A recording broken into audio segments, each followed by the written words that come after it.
Ni vin, ni bière, on pourrait ajouter, ni cidre non plus, mais dans tous les cas, boisson fermentée, et l'on pourrait même préciser boisson fermentée traditionnelle obtenue par un processus non industriel, une fermentation artisanale et même naturelle, puisque les ingrédients utilisés étaient et restent pour les boissons fermentées traditionnelles encore produites, tous des produits naturels, que ce soit pour le corps de la boisson, son aromatisation ou sa fermentation.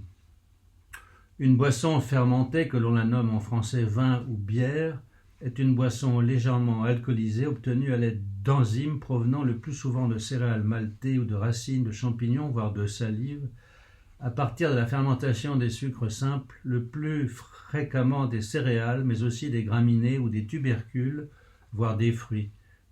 En France, en Europe, sinon en Occident, la bière telle que définie légalement est aujourd'hui censée contenir un minima de l'orge maltais, de l'eau, du houblon et de la levure, mais ce ne fut pas toujours le cas autrefois.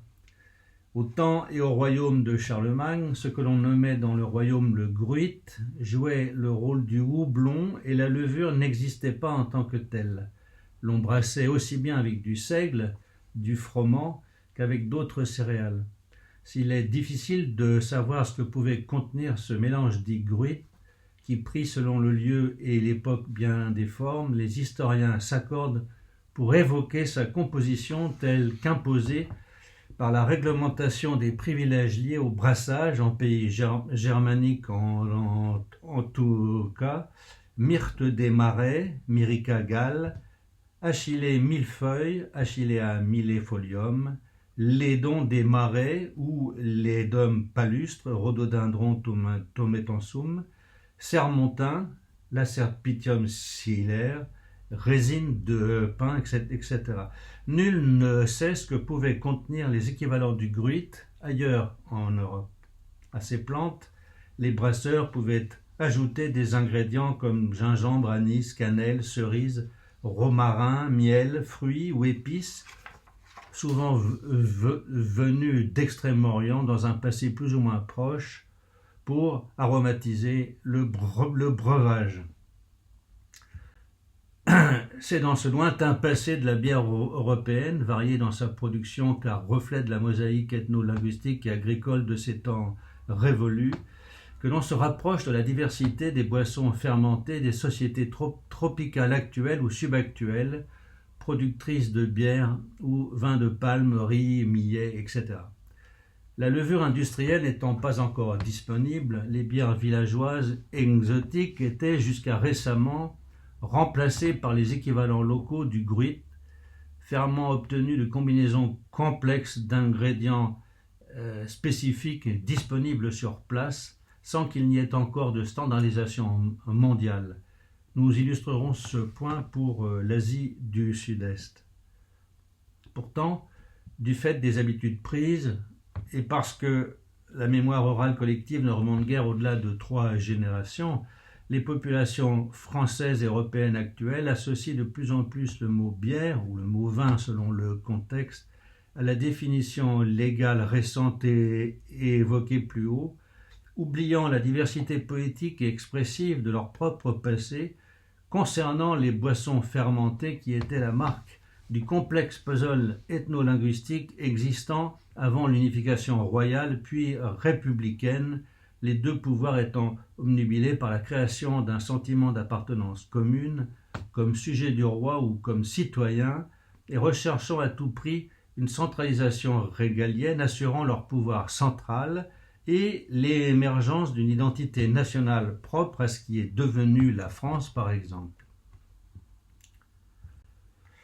La diversité relève toujours de l'ethnique ou du féodal opposé au régalien et la normalisation est toujours d'ordre politique. Autrement dit, la variété des appellations et produits reflète la dispersion politique.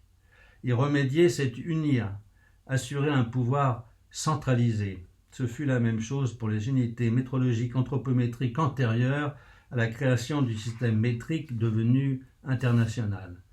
Dans le cas des unités de mesure, la standardisation renforcent activement le pouvoir central. Les boissons fermentées ne sont, elles, au plus que les témoins d'un passé lointain, sans servir forcément le pouvoir, sinon à considérer les taxes éventuelles, sur le plan économique, point secondaire, et en faisant exception de la parenthèse ancienne et éphémère du droit de brasser, établi comme privilège royal par Charlemagne, plus tard transféré aux monastères et aux villes, puis aux individus. Première difficulté liée à la description et à la définition. On confond généralement les boissons traditionnelles disparues ou surnageant encore, observant en synchronie absolue, en tenant peu compte de la chronologie, par exemple en nommant également bière, une boisson fermentée préhistorique ou ethnique à base de fruits de riz ou de sève de palme, et d'autre part les boissons industrielles modernes, le plus souvent à base d'orge maltée. Selon le point de vue retenu, chacun pouvant prévaloir sur l'autre ou coexister sans code commun, on peut définir la boisson fermentée selon plusieurs types. Sans exclusive ici, ce sont juste quelques exemples. L'élément végétal, maïs, riz, orge, raisin, fruits, ou animal, on pense au miel par exemple, l'élément donc végétal ou animal de base. On parle ainsi plus volontiers de vin pour une boisson à base de raisin et de bière pour une autre à base d'orge, et l'on utilise l'un ou l'autre terme pour désigner toute autre boisson fermentée à base différente. On peut définir la boisson fermentée aussi par le titrage d'alcool, soit le pourcentage d'éthanol présent dans le volume total de la boisson, ou bien par la manière dont la boisson est préparée et son contexte, par exemple uniquement par maltage, ou bien avec ou sans cuisson préalable de la base, comme c'est le cas avec le riz, ou bien à partir de la quantité produite, ou bien de l'occasion de cette production, qu'elle soit rituelle, cérémonielle, ostentatoire, ludique, exceptionnelle ou ordinaire. Une liste réaliste devrait sans doute être plus complexe. Deuxième difficulté, la confusion entre les noms particuliers et les termes génériques. En France, aujourd'hui, le vin, le cidre, la bière sont définis légalement et précisément. D'abord, que sont dans notre langue la bière, le vin et le cidre, trois types connus de boissons fermentées présentes en Europe occidentale, en France, depuis relativement assez longtemps pour être dites traditionnelles.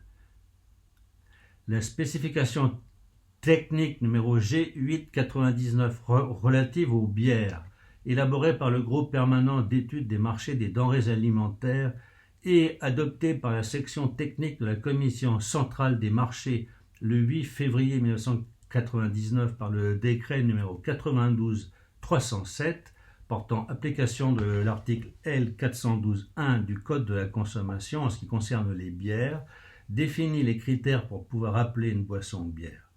Selon ce décret, c'est une boisson obtenue par la fermentation alcoolique d'un mou préparé à partir d'une certaine proportion de malt de céréales.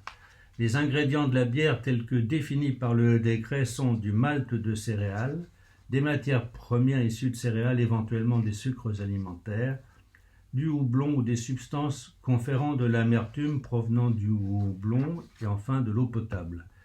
Le brasseur peut utiliser aussi d'autres ingrédients tels que des herbes aromatiques, épices, mélanges de plantes, fleurs, graines, racines ou zestes d'agrumes. En outre, des levures sont en général utilisées au cours de la fermentation, le plus souvent des levures industrielles. Si l'on remplace la céréale maltée par le raisin ou les fruits comme pommes, poires ou pêches, on dispose de définitions réglementaires très proches pour le vin et le cidre. Alors le cidre, d'après le même décret, il est défini comme une boisson alcoolisée titrant généralement entre 2% et 10% de volume d'alcool qui est obtenue à partir de la fermentation du jus de pomme ou de poire pour le poiré. Traditionnellement, le cidre est produit sans ajout de levure. La fermentation du mou s'effectue par la flore lévurienne naturellement présente sur les fruits. On distingue le cidre de table et le cidre bouché de qualité supérieure. Au début du XXIe siècle, il reste une boisson traditionnelle plutôt saisonnière et régionale, typique de l'ouest de la France. En Normandie, si la culture du pommier à cidre a sans doute pris son essor à la fin du XIe siècle, la culture des pommes y est attestée plus tôt que le cidre, dès le Xe. La pomme serait venue en Occident depuis l'Asie centrale, enfin le Kazakhstan, où elle était exploitée depuis plusieurs millénaires via les antiques routes de la soie, atteignant le monde arabo-perse, les Grecs et les Romains. Pour le vin, d'après le règlement CEE du numéro 822-87 du Conseil du 16 mars 1987 portant organisation commune du marché vitivinicole en Europe, le vin est le produit obtenu exclusivement par la fermentation alcoolique totale ou partielle de raisins frais, foulés ou non, ou de mou de raisin. Les boissons alcoolisées aromatisées à base de raisin ne pouvant pas comporter cette appellation. Son titre alcoolique ne peut être inférieur à 8,5% en volume.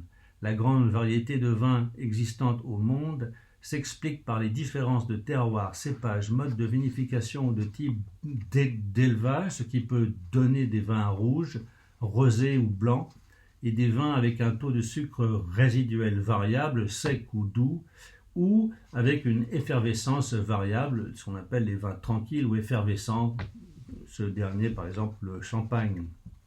En réalité, traditionnellement, le vin c'est d'abord comme la bière, une boisson fermentée, une sorte de bière donc, dont la base ne serait pas une céréale mais du raisin, et inversement. On comprend bien que du fait de ces définitions légales récentes à valeur et usage économique évident, les termes bière, vin, cidre ne peuvent recouvrir au sens strict tous les types de vin, bière, cidre existants ou ayant existé préalablement à ces définitions étroites et plus largement toute boisson fermentée de même type. Il y a le risque que lecteurs et auditeurs visualisent d'abord le type de boisson défini par les gouvernements ou les experts, induisant un phénomène d'ethnocentrisme et une confusion génératrice d'approximation. Malgré cela, dans l'usage courant, y compris en archéologie et en ethnologie, on utilise systématiquement les mots bière ou vin comme terme générique pour désigner toute boisson fermentée existant ou ayant existé dans le monde. Cela se fait quotidiennement, dans ce colloque en particulier, pour des raisons exposées de lisibilité, de simplicité, mais il faudrait alors systématiquement le faire en précisant le terme retenu par un ou plusieurs adjectifs ou groupes nominaux. Il serait en réalité préférable de créer de nouveaux termes pour obtenir un lexique original de portée mondiale, éventuellement en empruntant des mots locaux ou anciens, et en réservant les mots bière et vin aux boissons définies légalement depuis peu, tel que c'est le cas en France ou en Europe. Cela aurait le mérite d'éviter toute confusion. Troisième difficulté typologique et lexicale.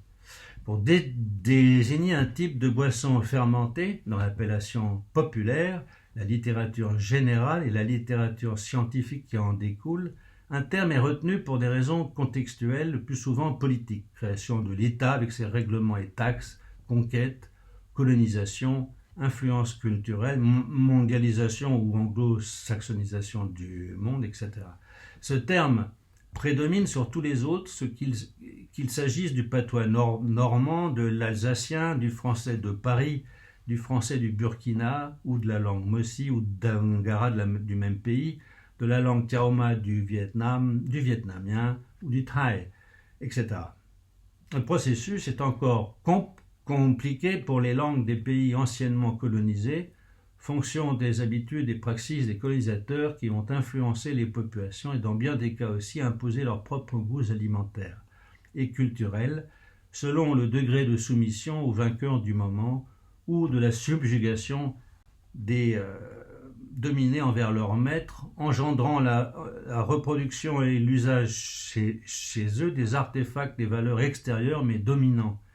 En outre, dans l'histoire, particulièrement dans l'histoire coloniale, à compter de la fin du XIXe siècle, les populations soumises ou influencées ont eu tendance à nommer ou renommer, poussées en cela par la langue coloniale devenue officielle, selon les vues exogènes du dominant et ses manières, singeant celle-ci par appréhension ou admiration, souvent inconsciemment.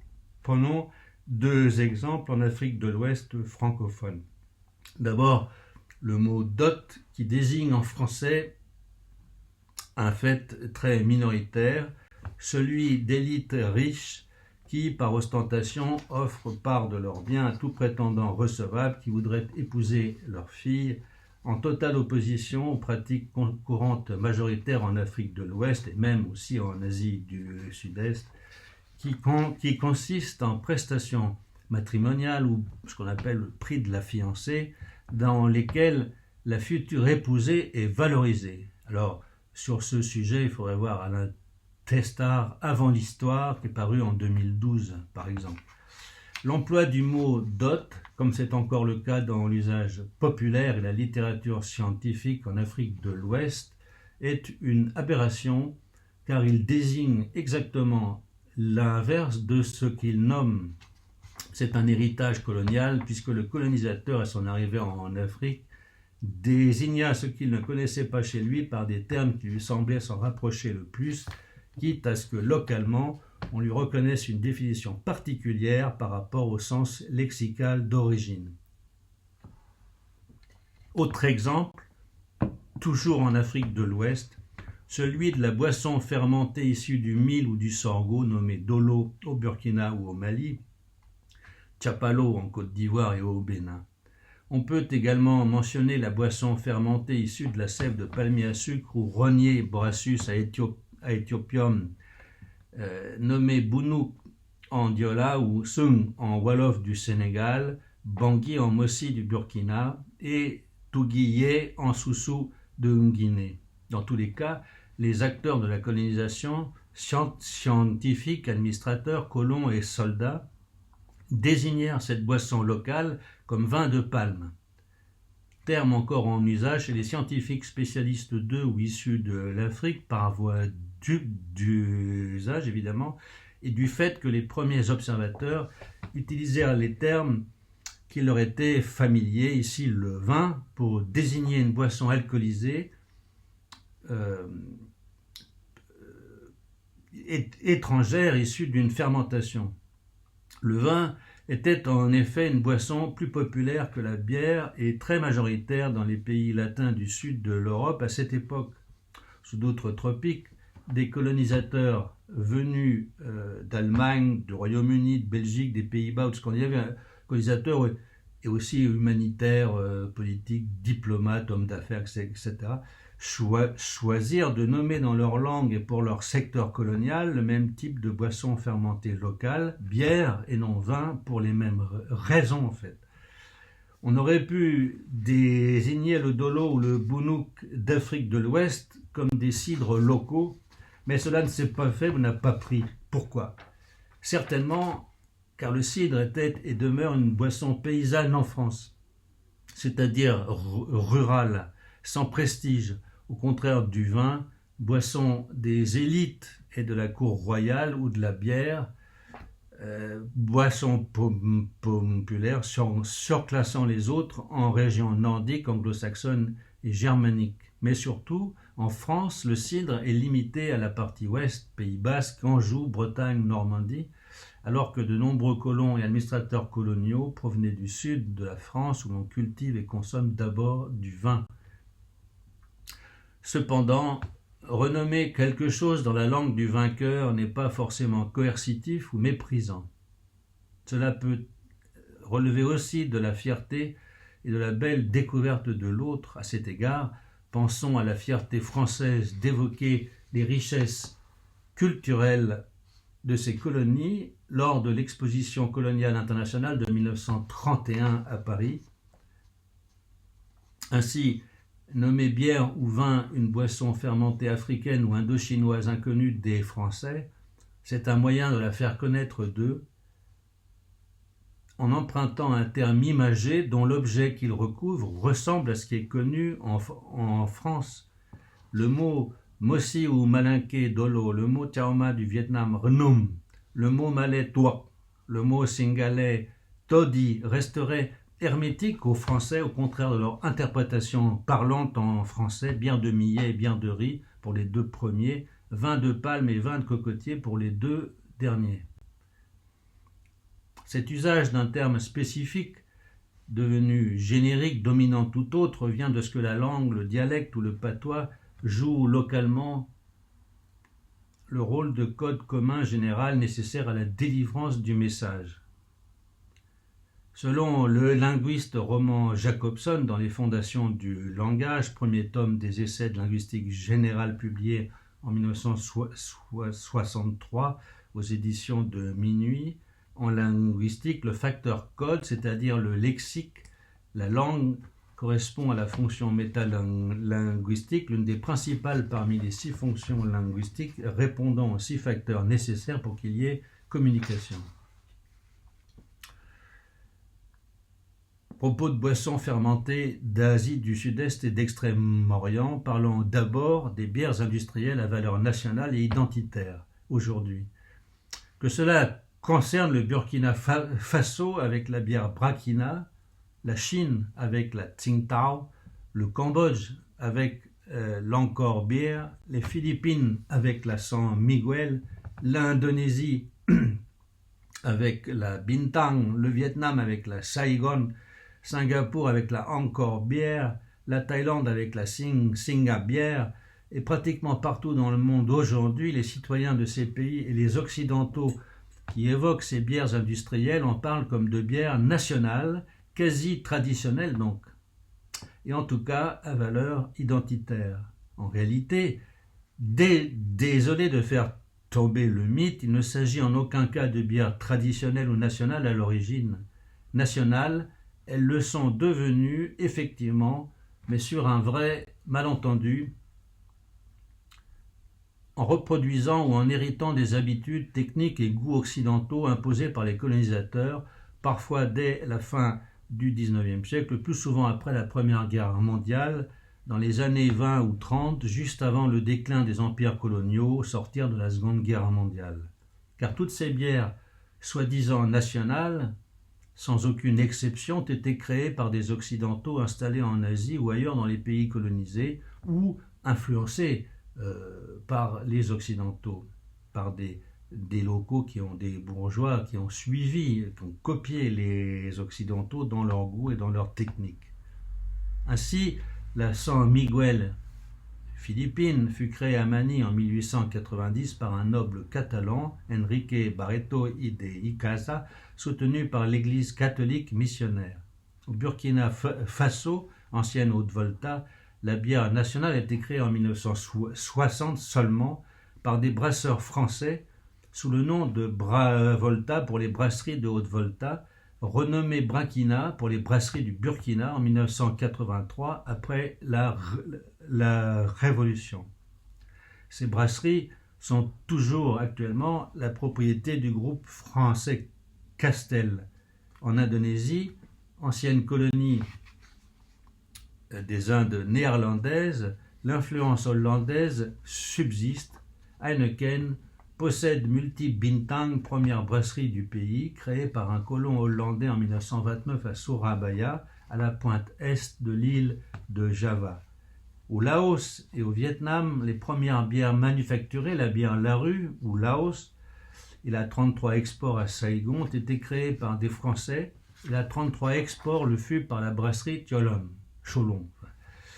Destinée à l'exportation, son nom vient de son conditionnement en bouteille de 33 centilitres. La brasserie Cholon a été fondée en 1894 par Victor Larue, sergent-chef de l'armée française démobilisée, et par Homel, petit brasseur local à Cholon, le quartier chinois de Saigon, qui se dit Cholon, le grand marché en vietnamien, qui est la ville chinoise. Elle devint les brasseries et glacières d'Indochine qui furent rachetées après la mort de Larue et Homel par la maison Denis Frères, installée à Saigon depuis 1862. La production de la 33 Export cessa en 1975 quand les communistes occupèrent Saïgon, unifiant le pays. Elle fut remplacée récemment par la 333, toujours produite, etc. En Asie du Sud-Est, pour parler de cette ère, les boissons fermentées villageoises étaient à base différente de l'orge maltais, du raisin ou de la pomme. Traditionnellement, elles étaient préparées à partir de la sève de cocotier, de la sève de palmier à sucre, de riz blanc ou gluant, parfois mêlées et plus récemment de manioc et maïs, apportés d'Amérique latine en Asie par les Européens à partir du XVIIe siècle. Aux Philippines, on trouvait la bière de jus de canne à sucre, nommée Bassi en tagal, ou la bière de gingembre nommée Salabat, ou encore le Tuba et le Lambanok à base de sève de cocotier.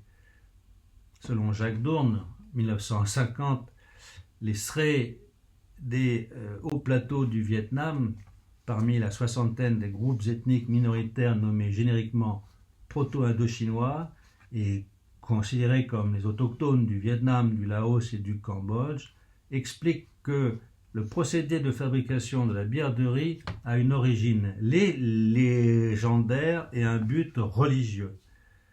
C'est le porc épic à l'estomac exquis, d'après les Sré, qui enseigna cette technique supérieure. Le porc épic enseigna encore combien on doit confectionner de ces boulettes selon la taille de la jarre que l'on veut préparer. Il donna la dose de son, de riz cuit et de plantes à but aromatique ou de fermentation qui devait être mêlé au petit gâteau de farine. Il apprit à mettre de la braise au fond de la jarre et une couche de son tout au-dessus avant de boucher hermétiquement.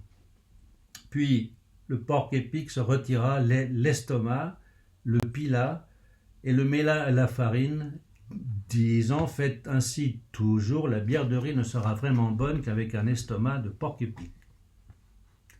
D'après Jean Boulbé, chez les Chaoma, autres proto-indo-chinois du Vietnam, une jarre concrétise l'accueil dit boire le rnum, la bière de riz dans sa jarre qui n'attend que l'occasion. C'est que, lors du déluge de la Genèse, les Tiao-To, les mâts de l'Ouest, ont laissé leurs ferments cani trempés dans l'eau et les ont affadis alors que les mâts d'aval ont pris soin de bien les protéger. Au retrait des eaux de l'océan, les choses sont restées figées et classificatrices de chacun des groupes.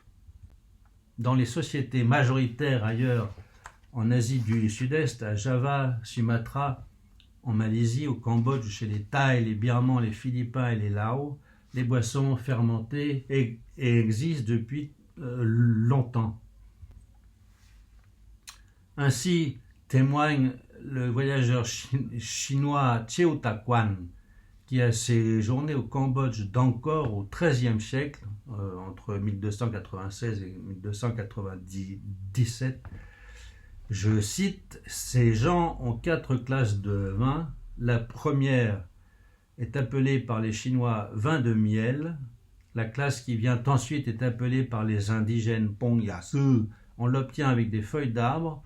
Encore au-dessous est le vin de riz cru ou de reste de riz cuit qu'on appelle Pao Lang Kio. En dernier lieu vient le vin de sucre. En outre, quand on pénètre dans l'estuaire, on a encore le long de la rivière du vin de sucre de Kiao, vin de Kajang. Il s'agit du palmier Pandanus. Il y a en effet une espèce de feuille de Kiao qui pousse au bord de la rivière et son sucre peut donner du vin par fermentation.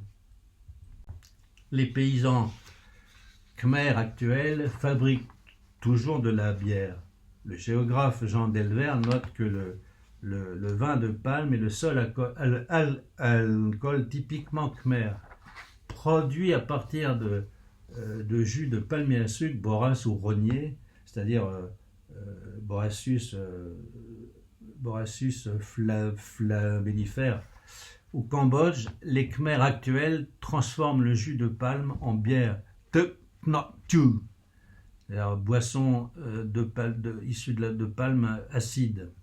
Dans les hautes terres fermentées, dans les hautes terres d'Asie du Sud-Est continentale ou insulaire, couvertes de forêts comme à Bornéo, on ne trouve pas de borassus mais des palmiers à sucre dits de montagne, Arenga saccharifera, avec le jus duquel on obtient aussi sucre et boissons fermentées.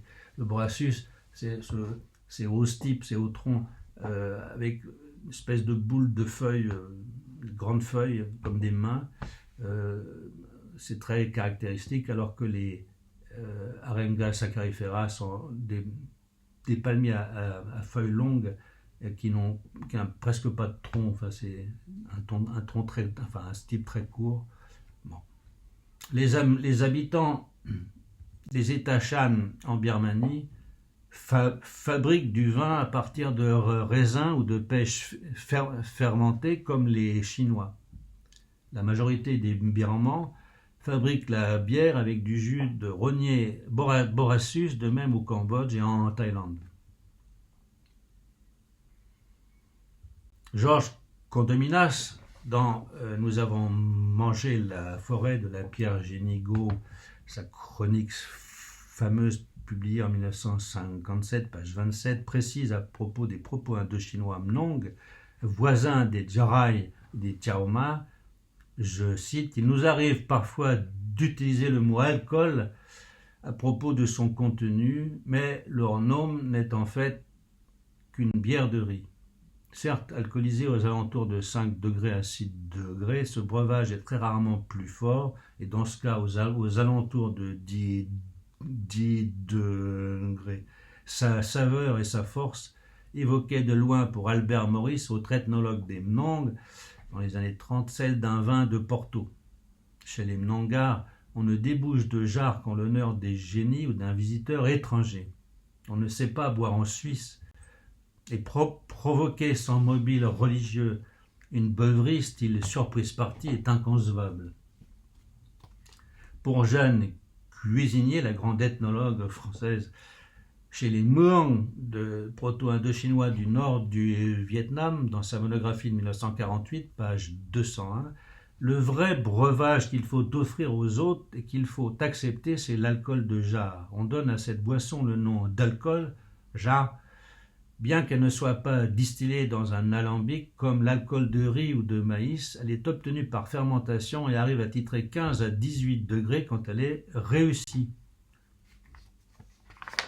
Les Thaïs ou Siamois, de même que les Lao et les Shan ou Thaïs de Birmanie, produisaient jadis et produisent encore de la bière de riz gluant, nommée Lao Sato, en Thaï, fermentée aujourd'hui à l'aide d'une levure industrielle. Ils produisent aussi de l'alcool de riz distillé nommé Lao Krao, alcool blanc, lors des festivités villageoises. Ils fabriquent également des friandises fermentées, Khao Mak en Thaï, riz noix d'arec, c'est-à-dire des portions de riz gluant additionnées d'un agent de fermentation et conservées dans un morceau de feuille de bananier qui n'ajoute aucun goût. À propos de ferments traditionnels, pour obtenir par fermentation une boisson alcoolisée, il faut un ferment. De nos jours, les ferments sont obtenus à partir de levures industrielles aisées à se procurer en boutique. Autrefois, les ferments relevaient d'alchimie complexe, différente selon lieu, sociétés et végétaux, ou moisissures disponibles localement. Un peu comme j'ai dit auparavant à propos du gruit dans le royaume de Charlemagne et dans toute l'Europe ancienne. Chez les Muong, déjà évoqués, les proto-indo-chinois du nord du Vietnam, d'après Jeanne Cuisinier, ont réduit en poudre une poignée de feuilles de cannelier et une poignée de feuilles de pêcher. On y mêle 5 bols de riz finement pilés. On étale la poudre dans une marmite et on verse de l'eau en remuant jusqu'à obtenir un mélange un peu visqueux et semi-consistant. On pétrit ensuite cette pâte et on la divise en morceaux gros comme le pouce qu'on range sur un vent recouvert de balles ou l'enveloppe des grains de riz. Pour empêcher les morceaux de s'agglutiner, On recouvre le tout de feuilles de lotus si la fermentation est prévue sur 5 jours, ou de feuilles de bananier si elle doit être plus rapide. Enfin, on laisse sécher à l'air, soit au soleil, soit au-dessus du feu, pendant quelques heures. Ailleurs, dans le pays Muong, les villageois emploient des feuilles de goyavier, des feuilles de langwan, de Pterocarya tonkinensis. Les feuilles de cannelier sont utilisées dans le sol Thanh Hoa, province du nord du Vietnam, au sud du delta du fleuve Rouge, dans le golfe du Tonkin. Parfois, les Muong préparent le ferment avec le manioc et le piment séché. Dans certains villages, les femmes estiment nécessaire d'ajouter au ferment quelques pincées de suie pour bien le réussir. Chez les Brao, proto-indo-chinois de la province de Ratanakiri au Cambodge, outre le riz, Oryza sativa, la canne à sucre, Saccharum officinarum, et les rhizomes de zingibéracées cultivés comme Jraobu, non identifiés pour l'instant, parmi les ingrédients couramment utilisés, on trouve des racines de plantes sauvages. Pour les Tiao-Ma du Vietnam, la bière Renom est faite de riz fermenté mêlé à des plantes dont quelques-unes très ordinaires, comme certaines rubiacées proches du caféier, et les feuilles de caféier sont d'ailleurs entrées dans certaines recettes. D'autres, moins communes ou gardées secrètes, là où on soigne ses crus. Le plus courant des accompagnements végétaux est du cani, c'est-à-dire du ferment, est le morinda, qui est une rubiacée, petit arbre assez commun d'Asie du Sud-Est tropicale, possédant bien des variétés. Chez les Mnongar du Vietnam, le mou côte à base de farine de riz et de son est mis à fermenter pendant quelques jours ou au maximum un peu plus d'un mois dans la jarre yang, hermétiquement close. Celle-ci est débouchée quelques instants avant d'être offerte.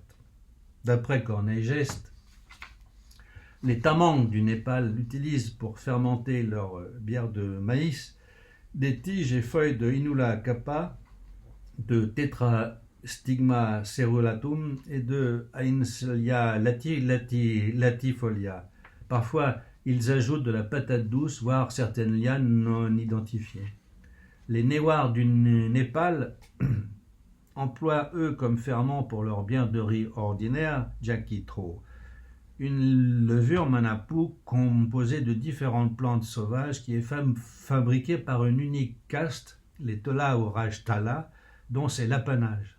Pour les deux autres types de bière de riz, la bière de paddy noir, de riz noir, ou Katutong, et la bière rouge ou Yamudhong, ils ont recours à des ferments différents, préparés par tout un chacun.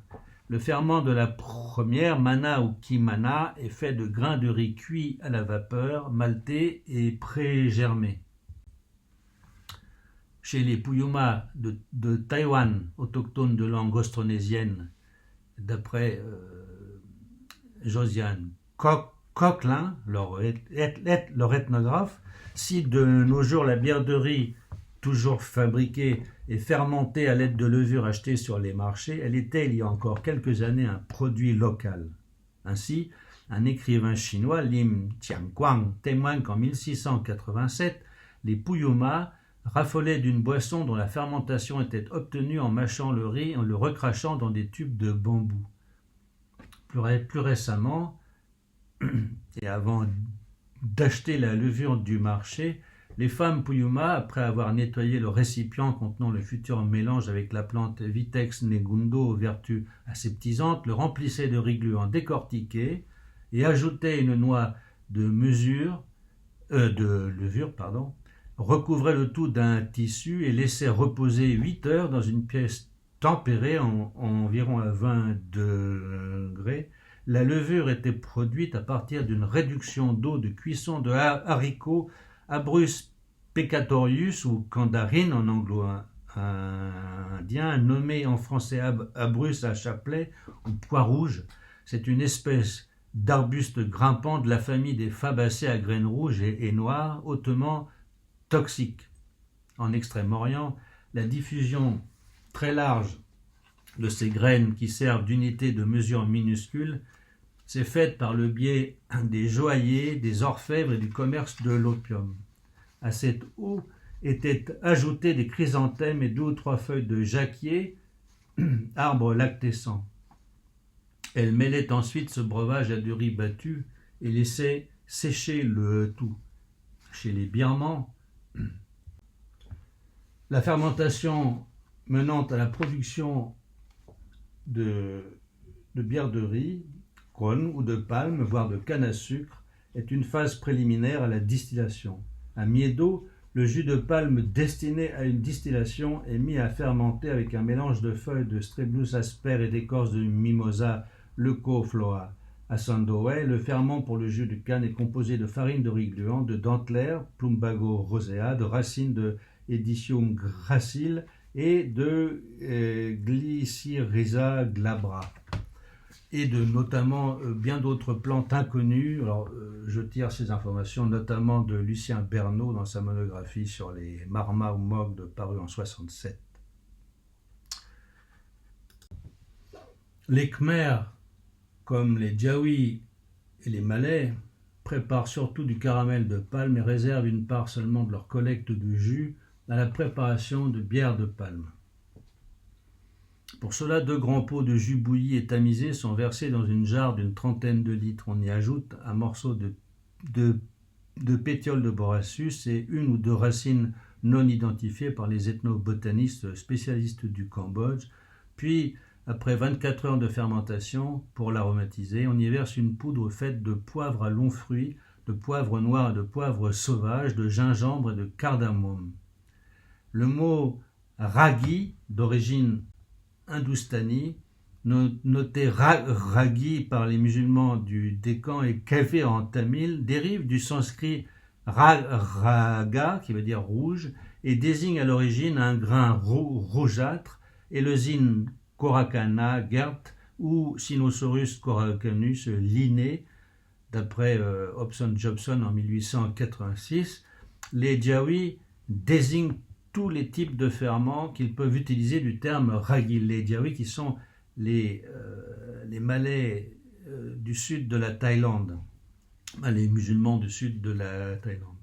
Ailleurs, en Afrique de l'Ouest par exemple, on fait de la bière avec le zine.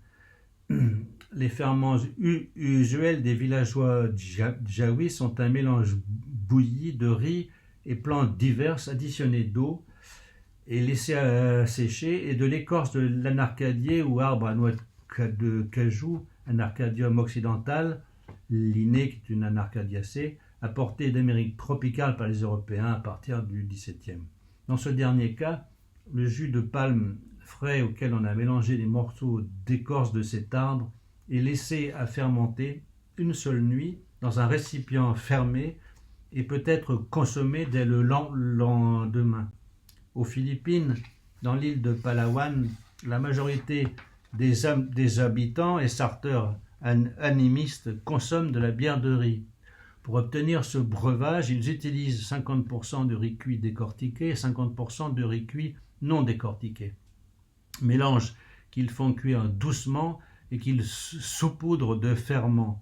L'analyse d'un échantillon de levain utilisé a pu mettre en évidence à cet effet le rôle particulier d'un micro-organisme Rhizopus nigricans, qui était la moisissure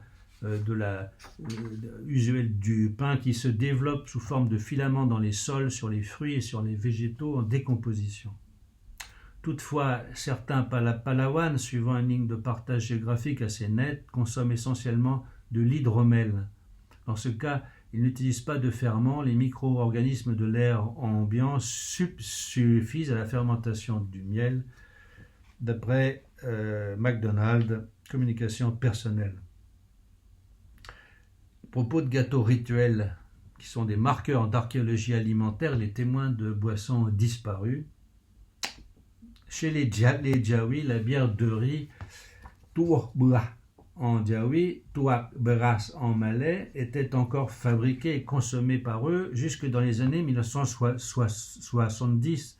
Et l'on peut imaginer, il faudrait le vérifier dans la littérature, que ce fut aussi probablement le cas chez les Malais antérieurement.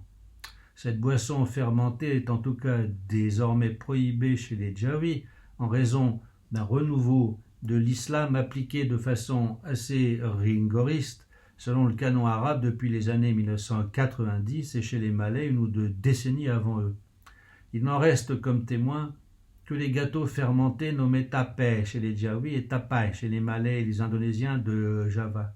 Ces gâteaux apparaissent à cet égard comme une survivance de la production révolue de bière de riz, voire d'alcool de riz, arobra en diaoui, arak bras en malais, bra ou bra, désignant les grains de riz décortiqués et blanchis mais crus. Le fond des jarres à bière de riz, quasi vide après dégustation du liquide alcoolisé, contenait en effet un mou de riz gluant, fermenté et sucré. La disparition de la bière de riz chez les Malais péninsulaires s'est faite lentement, sans doute des décennies, sinon des siècles, après l'arrivée de l'islam dans la région à partir du fin du XIVe. On buvait encore de la bière de riz à Patani dans les années 70, peut-être même après. Ce qui n'a pas disparu, ce sont les friandises dont raffolent les enfants et les plus âgés, confectionnées avec ce riz fermenté restant dans le fond des jarres à bière, mêlé de sucre, enveloppé dans une feuille et laissé à fermenter, puis enveloppé par portions dans un morceau de feuilles de bananier qui n'altère pas le goût des préparations culinaire. Cette friandise est faite d'une portion de riz gluant cuite à la vapeur et additionnée de caramel de palme, parfois d'un peu de coco râpé, et d'une levure, donc ragi en diaoui en malais. Les Malais et les Jawi continuaient à fabriquer ces friandises appréciées des petits comme des grands les jours de fête et lors des cérémonies et des festins collectifs. Si autrefois ces friandises étaient toutes prêtes car le riz gluant du fond des jarres à bière de riz était déjà fermenté, aujourd'hui il faut les faire fermenter exprès à l'aide d'un ferment puisqu'on ne fait plus de bière de riz. Si la levure est désormais achetée au marché, elle était jadis fabriquée sur place. Le ferment usuel des Jawi et des Malais était nommé ragi, quelle que soit sa composition. Il consistait en un mélange bouilli autrefois de riz et de plantes diverses, dont ces fameux grains d'éleusine, ingrédient principal, additionné d'eau et laissé à sécher. Enfin, on retrouve là la diversité botanique de la composition du gruit, enfin ce qu'on appelait les gruits d'Europe, c'est un peu la même chose. Au terme de quelques jours de fermentation de ces portions de riz gluant, les Jawi et les Malais obtiennent une friandise fermentée et sucrée, enfin un peu sucrée, très goûteuse et légèrement alcoolisée, qui rappelle un peu par la quantité d'alcool les chocolats contenant un peu d'alcool de cerise proposés aux fêtes de Noël et de fin d'année en France. On retrouve de semblables mignardises dans bien des ailleurs en Asie du Sud-Est. Sans prétendre à un inventaire exhaustif, elles existent parfois sous un nom proche à Sumatra, Java, Kalimantan, c'est-à-dire à Bornéo, aux Philippines, au Cambodge, au Laos et en Thaïlande. Ainsi, les Haweng, peuple dayak de la région des monts Muller au centre de Bornéo, consomment aujourd'hui encore le résidu de riz fermenté restant au fond de la jarre de bière de riz. Une fois celle-ci bue, les Haweng sont des animistes christianisés, ils ne sont pas musulmans. Donc quand ils consomment encore de la jarre de bière de riz, enfin de la bière de riz dans les jarres, et une fois que la jarre est vide, ils consomment ce résidu de riz fermentée qu'il nomme maintenant tapai à l'indonésienne. Chez les villageois Thaï et Lao de Thaïlande, notamment sur le plateau de Korat, dans le nord-est, de telles friandises nommées khao mak en Thaï, littéralement riz noix d'arec, sont préparées pour les grands événements festifs. Elles consistent en portions de riz gluant, additionnées d'un agent de fermentation et conservées aussi dans un morceau de feuille de bananier qui, neutre, ne modifie pas le goût de la préparation. Au-delà de l'aspect festif et gastronomique, bien que les tapais jawi et les tapai malais soient des aliments culturellement caractéristiques liés à la production et à la consommation de riz, c'est le rôle de témoin historique de ces mignardises qui est intéressant. La fabrication des gâteaux de riz fermentés, tapais chez les Jawi, nommés tapai chez les Malais, apparaît comme les khao mak des Thaï et des Lao, comme une survivance de cette production révolue de bière ou d'alcool de riz. À ce titre, on pourrait en parler comme d'un marqueur archéologique ou historique alimentaire, si ce n'est que le temps remonté n'est sans doute pas si vieux, ne dépassant sans doute pas quelques siècles. Mais il faut compter aussi avec la résilience des pratiques et croyances et avec le maintien et la transmission des traditions millénaires dans ces sociétés verticales régies par la préséance de la seniorité sociale et marquées par l'importance du culte aux ancêtres, ce qui peut aider à faire survivre de telles pratiques bien au-delà des quelques siècles retenus par la seule mémoire orale. Ces mignardises témoignent, en tout cas à mon avis, de l'ancienne habitude alimentaire, culturelle, sociale et festive des sociétés d'Asie du Sud-Est, disparues chez les Malais et en voie de disparition chez les Jawi de Thaïlande, de consommer des boissons fermentées lors des grandes fêtes collectives, en premier lieu la bière faite à partir de riz gluant et aussi la bière à partir de jus de palmier à sucre. Il est très probable que si l'on comparait les deux séries méticuleusement, on trouverait que ce genre de friandises existe là où on consomme encore de la bière de riz et inversement. Alors, en conclusion première, d'abord, il semble nécessaire d'établir et de proposer une typologie précise et détaillée des boissons fermentées existant ou ayant existé dans le monde entier, afin d'aboutir éventuellement à proposer des termes universaux, utilisables sans risque de confusion, au moins sur les plans descriptifs, techniques et scientifiques, plutôt que de privilégier l'inverse en plaçant sur des réalités différentes un vocabulaire exogène approchant, d'ailleurs toujours en langue occidentale, mais souvent erroné ou vecteur d'imprécision et de confusion, comme les mots vin ou bière, pour désigner des produits tropicaux qui leur ressemblent certes, mais sans s'y confondre. Ensuite, pour des raisons mentionnées, cette typologie ne doit pas relever d'une approche synchronique, c'est-à-dire certes comparative, mais sur le seul plan spatial.